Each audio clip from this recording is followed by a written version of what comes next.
There are multiple types of coordinate systems. The most basic is the Cartesian plane. The Cartesian plane can be used in both 2 and 3 dimensions. It uses positive and negative values of x and y to assign values to a point P. Next are polar coordinates. Polar coordinates are in 2 dimensions, but are more useful in calculations about circles or partial circles. Theta is measured counterclockwise from what would be the positive x-axis in a Cartesian plane.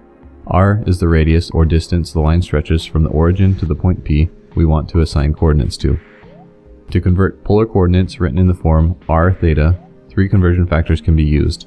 Y equals r sine theta, x equals r cosine theta, and r squared equals x squared plus y squared. The domain of this particular graph I have drawn is r from a to b, and theta from 0 to 2 pi.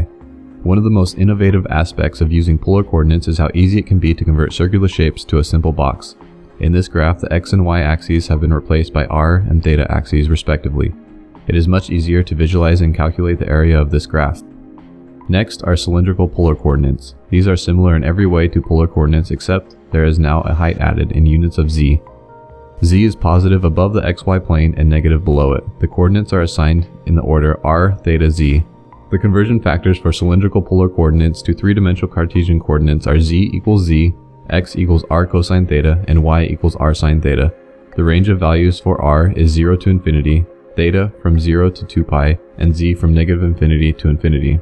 Last are spherical polar coordinates. Instead of using r for the radius, it is common to see the variable rho assigned to the value of the radius. Spherical polar coordinates are given in terms of rho, theta, phi. Theta and phi are both measured in radians. Theta again measures counterclockwise from the positive x-axis, and phi is a measure of the inclination from the origin to the point P and starts at the positive z-axis and angles its way downward. Phi values can range from 0 to pi. The conversion factors are z equals rho cosine phi, x equals rho cosine theta sine phi, and y equals rho sine theta sine phi.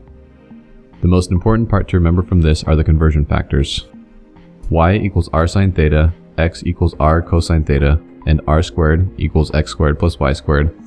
Z equals z, x equals r cosine theta, and y equals r sine theta.